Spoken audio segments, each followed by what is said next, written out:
I am Kendrick, a 32-year-old software engineer who rebuilt my life from scratch after my own family disowned me 8 years ago.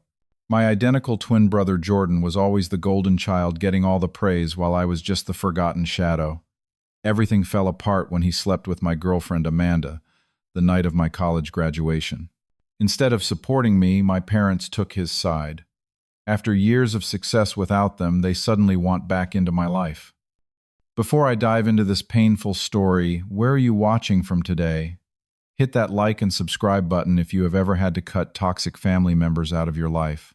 Growing up in suburban Boston, Jordan and I shared everything. Our faces, our birthday, and even our bedroom for the first 15 years of our lives. But that is where the similarities ended.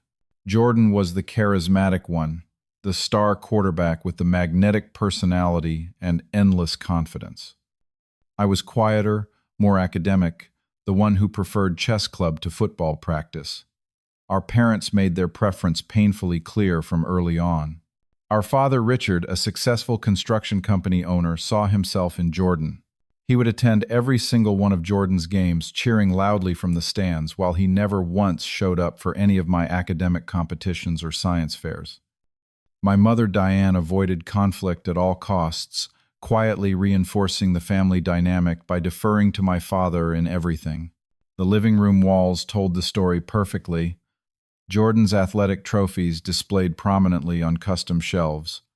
My father built himself while my academic certificates and awards were tucked away in a folder somewhere in the study.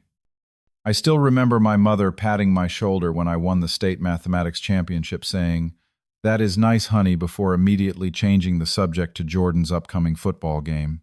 When we turned 18, the contrast became impossible to ignore. Jordan received a brand new Ford Mustang for his birthday, gleaming red with custom rims. My gift. A mid-range laptop that was perfect for school, as my father put it with a dismissive wave. Our younger sister Haley learned early on where the family attention went. She gravitated toward Jordan too, becoming his biggest cheerleader and confidant. I was the outsider in my own home, the odd one, out in a family of 4. Family vacations were always planned around Jordan's schedule and preferences. If he had a tournament, that dictated our summer plans. If he wanted to go skiing, we went skiing, even though I preferred the beach. My suggestions were afterthoughts, considered only if they happened to align with what Jordan wanted anyway. I found my escape in books and computers, pouring my energy into education and planning my future. While Jordan partied through high school, I maintained a perfect 4.0 GPA and secured a scholarship to Boston University for computer science. Even that achievement was downplayed at the dinner table. "School comes easy to you," my father said. "Not everyone has that luxury. Jordan has to work hard on the field."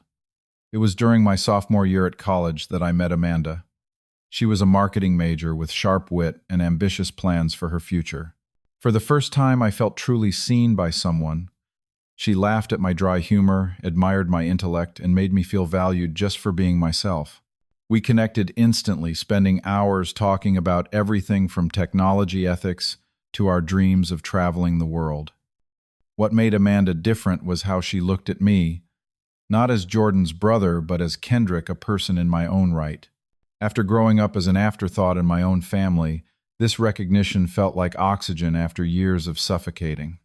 When I brought Amanda home to meet my family 6 months into our relationship, I noticed something unsettling.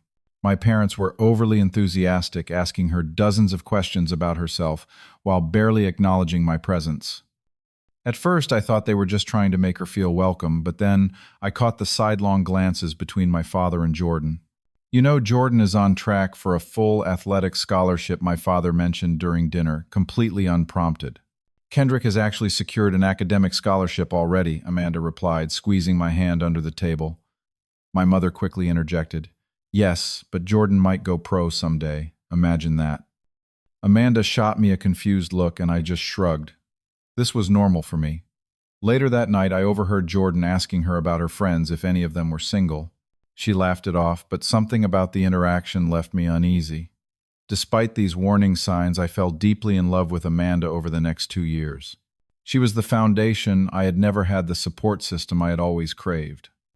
For once, I allowed myself to hope that I could build my own family with someone who truly valued me for who I was, not who they wanted me to be.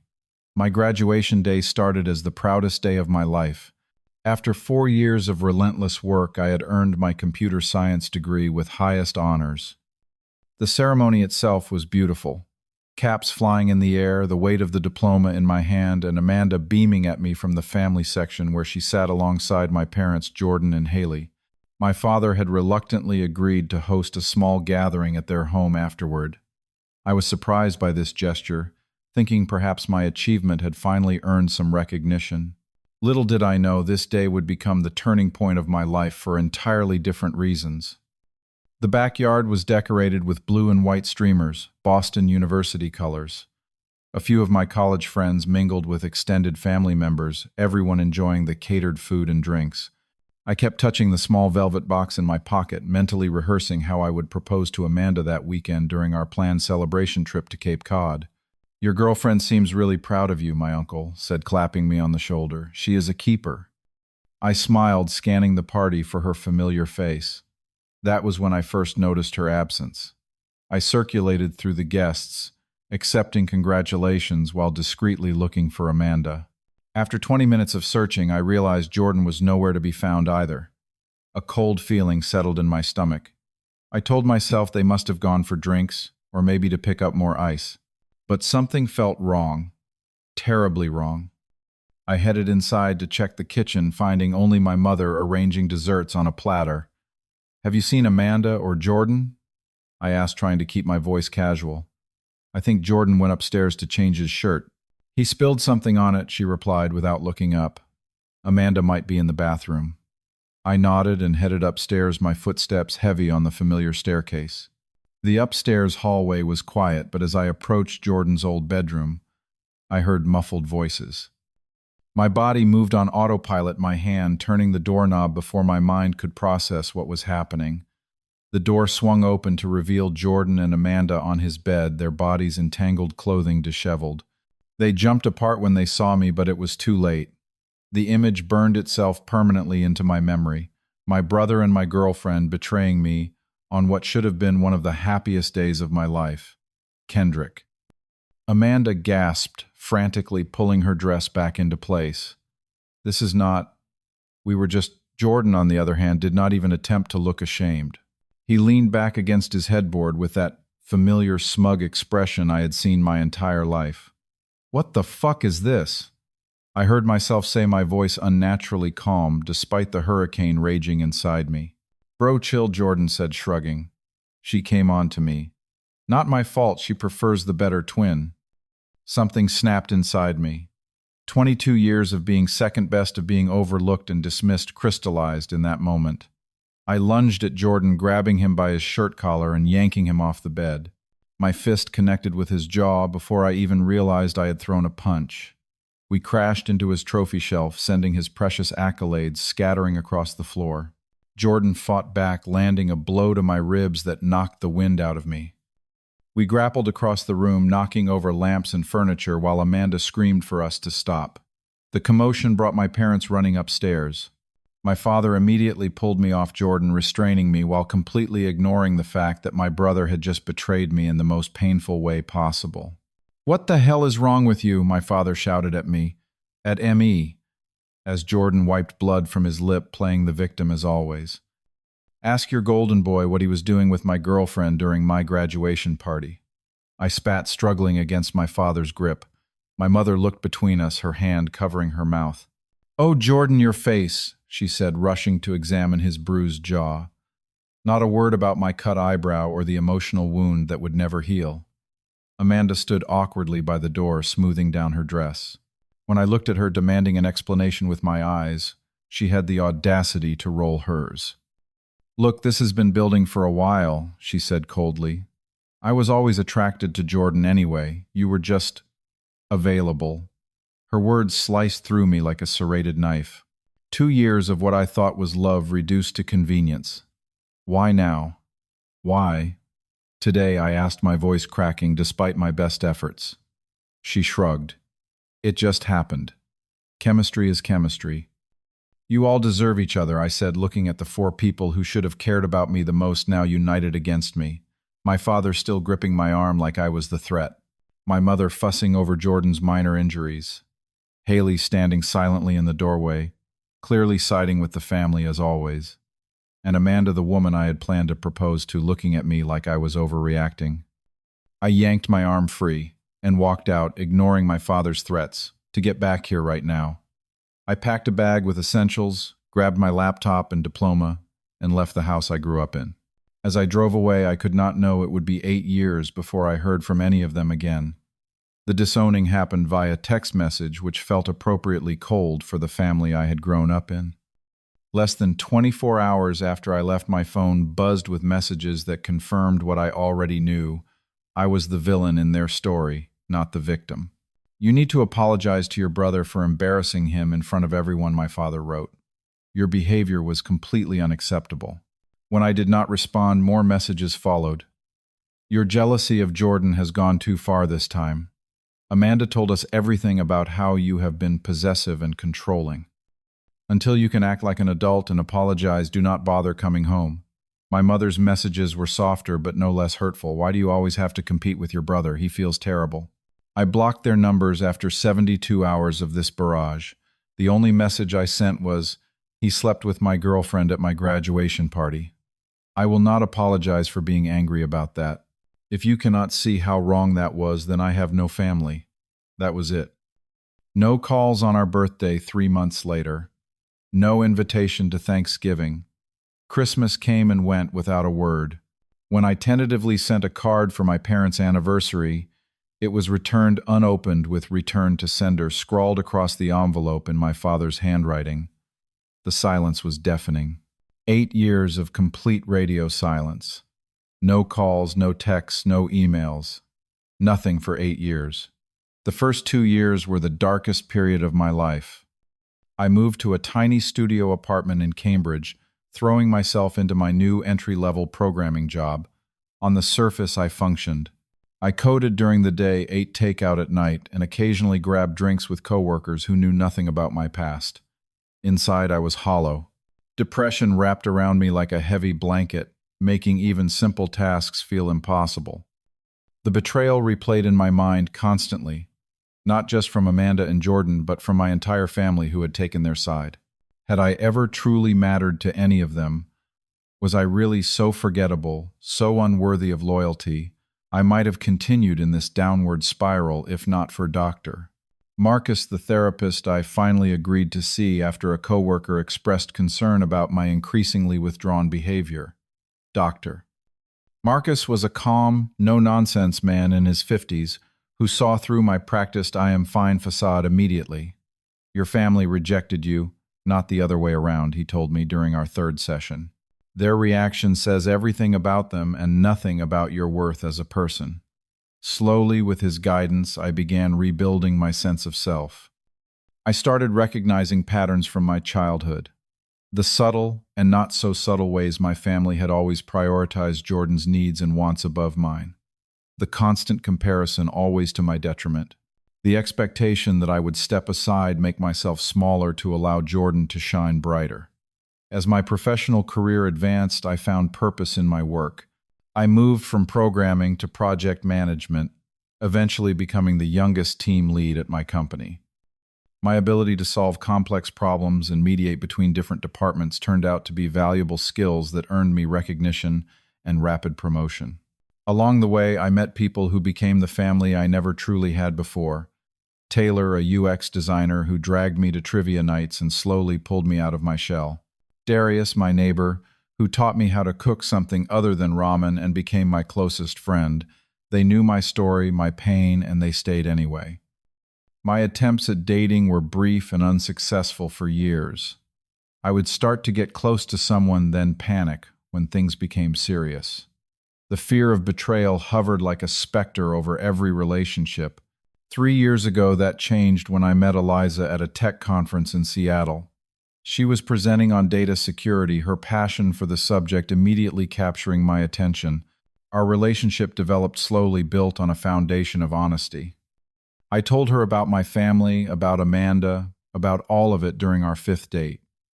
Instead of offering empty platitudes, she simply took my hand and said, "They missed out on knowing an incredible person." Her acceptance of my past without trying to fix it or dismiss it was exactly what I needed.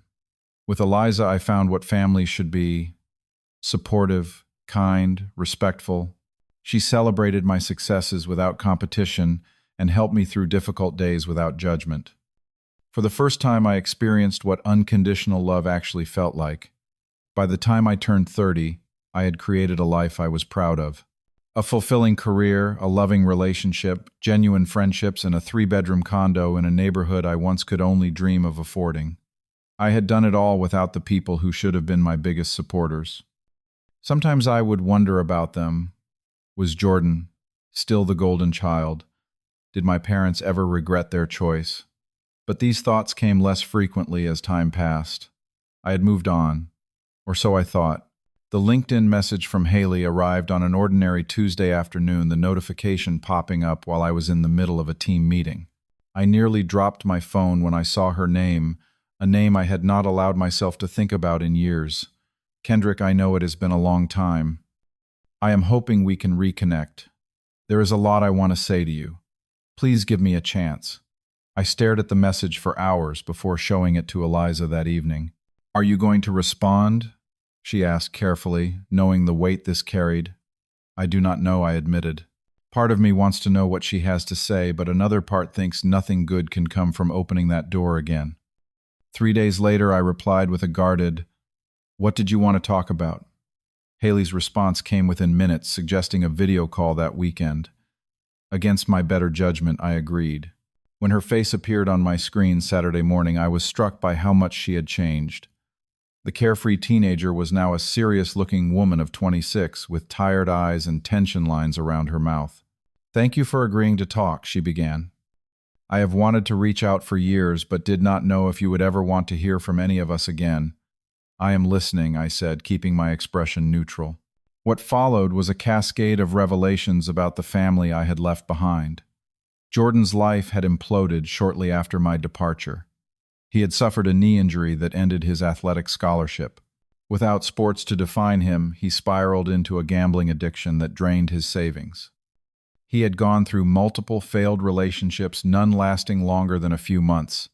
My father's construction business had failed during the economic downturn, forcing my parents to downsize from the home I grew up in to a small apartment. My mother had finally found her voice, but only after years of building resentment threatened their marriage. "They talk about you now," Haley said, her voice quiet, "about how well you are doing. Dad saw that article about your company in the Boston Globe. Mom keeps it in her nightstand." I felt nothing at this revelation. Not satisfaction, not vindication, just emptiness. We were wrong, Kendrick. All of us. The way we treated you growing up, and especially that day with Amanda, we should have supported you, not Jordan. "Why are you telling me this now, Haley?" "It has been 8 years," she looked down. "The family wants to have a meeting to apologize properly. Mom and Dad are not getting any younger, and Jordan, well, he has been through a lot of therapy. He says he needs to make amends." I laughed bitterly. "Now that I am successful, now that Jordan has fallen from his pedestal, suddenly you all want to reconnect." It is not like that she protested, but her eyes told a different story. I told her I would think about it, needing time to process this unexpected development. After the call, I discussed it with Eliza Taylor and Darius, the people whose opinions I valued most. "Whatever you decide, we have your back," Taylor said. "But do not let them disrupt the peace you have worked so hard for." 2 weeks passed while I contemplated Haley's request. Then Jordan showed up unannounced at my office building, cornering me as I left work. "Hey, bro," he said, as if 8 years of silence could be breached with casual familiarity. "Haley said you were on the fence about meeting up." He looked different, heavier, with lines around his eyes that aged him beyond our 32 years. The confident swagger was replaced with nervous energy as he shifted his weight from foot to foot. "I just wanted to say I am sorry, for everything that happened. I was messed up back then, entitled. I did not think about how my actions affected others." His apology felt rehearsed, hollow. When I did not immediately respond, he continued talking, filling the silence with updates about his life, his struggle to find steady work, his recent sobriety, his current girlfriend who was really supportive. Then came the reveal that confirmed my worst suspicions. "So I hear you are doing really well now. Some kind of big-shot tech guy, huh? Must be nice having that kind of security." The family has been having a rough time financially since Dad's business went under. There it was. The real reason for the sudden desire to reconnect. Not genuine remorse, not love, but the prospect of financial support from the brother they had discarded when he had nothing to offer them. "Dad was wondering if you might be able to help out with a family dinner soon. You know, to talk things through. He mentioned your condo must have a dining room big enough for everyone." The audacity was breathtaking. 8 years of silence, and they expected to waltz back into my life and my home as if nothing had happened. The realization filled me with disgust. They still did not see me as a person worthy of genuine connection. I was just a potential resource now. "I will think about it," I said, mainly to end the conversation. As Jordan walked away, I knew exactly what I needed to do. After discussing everything with Eliza, I made my decision. I would meet with my family not for reconciliation but for closure. I needed to say the things I had been carrying for 8 years, and I needed to do it on my terms. I arranged to meet them at a restaurant of my choosing, neutral territory with a time limit imposed by the reservation. Eliza offered to come for moral support, but this was something I needed to do alone. "Just call me if you need an excuse to leave early," she said, kissing me before I left. "And remember, you already have a family who loves you." I arrived 15 minutes early, dressed in my best suit, not to impress them but to remind myself how far I had come. I watched them enter the restaurant, my father looking smaller than I remembered, my mother clutching her purse nervously, Haley scanning the room anxiously, and Jordan trailing behind them all. They spotted me and approached my table with uncertain smiles. My father extended his hand first, which I shook briefly before sitting down again. No hugs, no tearful reunion, just formal acknowledgement. "You look well, son," he said, taking the seat across from me. "Really well. Thank you for agreeing to meet us." My mother added, her eyes drinking in my appearance. "We have missed you." Jordan mumbled a greeting, while Haley gave me a small wave, having already broken the ice during our video call. The conversation started awkwardly with superficial questions about my job and life in the city. They acted as if we were catching up after a brief separation, not reconnecting after nearly a decade of their choosing. "So Kendrick," my father said after ordering drinks, "Haley tells us you are doing very well for yourself. Leading some kind of tech team." "I am a senior director of engineering now," I replied. "I oversee development for our main product line." "Always were the smart one," he chuckled, as if he had acknowledged this my entire life instead of diminishing my academic achievements at every turn. My mother jumped in. "We always knew you would do well. You were so focused." I stared at her, wondering if she actually believed this revisionist history, or if she was just trying to make herself feel better. The conversation continued in this vein, them attempting to establish a narrative where they had always supported me, always believed in me. It was surreal and infuriating. Finally, my father cleared his throat and got to the real purpose of the meeting.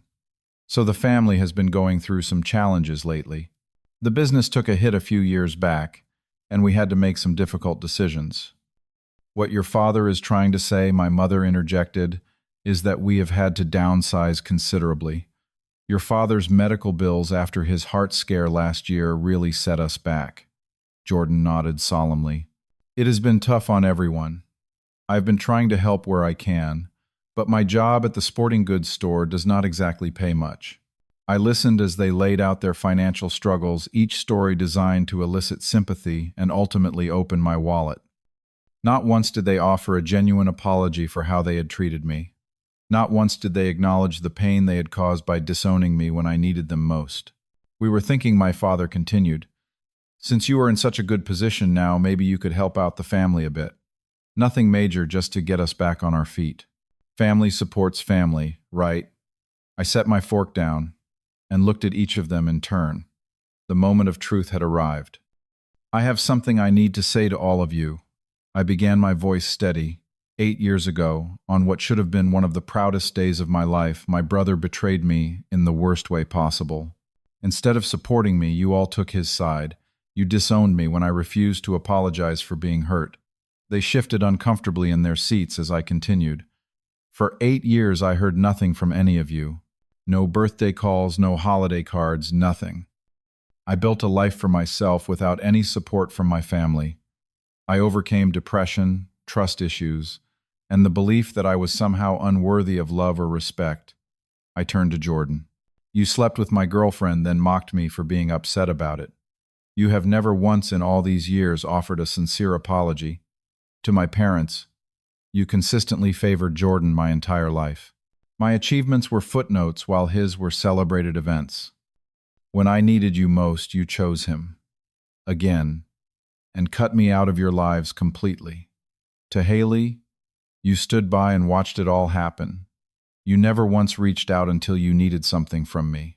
My father's face reddened. Now wait just a minute. We made mistakes, but… No, I interrupted firmly. I am not finished. I did not come here for reconciliation. I came for closure. I explained what family truly means to me now. The support I found in Eliza, in friends who chose to stand by me, and colleagues who respected my work and valued my contributions. Those people showed me what unconditional love actually looks like, I said. They taught me that I deserve respect and consideration. They helped me understand that what happened with our family was not my fault. I stood up, placing enough cash on the table to cover the entire meal. I do not hate any of you anymore. That is the closure I came for. To realize that I have moved beyond the pain you caused me. But I do not trust you, and I cannot invite you back into my life knowing that your interest only surfaced when you realized I might be useful to you financially. Their shocked expressions told me they had expected a very different outcome, perhaps tears, forgiveness, and open checkbook. Instead, they faced a man who no longer needed their validation or approval. I wish you all well, I said sincerely. I hope you find what you are looking for, but I have already found what I need, a real family built on mutual respect and genuine care. As I walked away, I heard my father call my name, but I did not look back. For the first time in 8 years, I felt completely free of the weight I had been carrying. I had said my piece, set my boundaries, and reclaimed my narrative. That evening, Eliza found me on our balcony watching the sunset over the city skyline.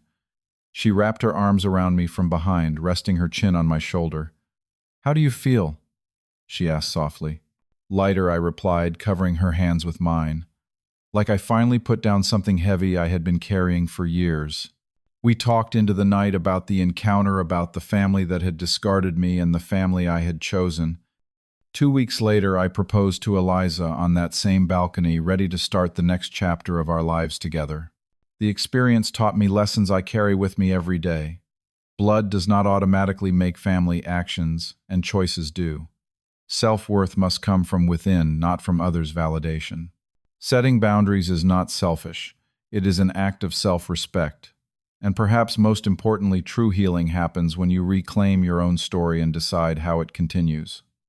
I have not heard from my biological family since that dinner 6 months ago. Perhaps they finally understood that some bridges cannot be rebuilt once burned. Or perhaps they simply moved on to other potential sources of support. Either way, I wish them no ill will. Their absence from my life is neither a punishment nor a loss, but simply the natural consequence of their choices. Have you ever had to set boundaries with family members who hurt you? How did you find the strength to walk away from toxic relationships? Share your experiences in the comments below. And if this story resonated with you, please hit that like button and subscribe to hear more stories of overcoming family trauma and building a life on your own terms. Remember, you deserve people in your life who treat you with respect and genuine love. Thank you for listening, and I wish you the courage to create the family you deserve, whether related by blood or by choice.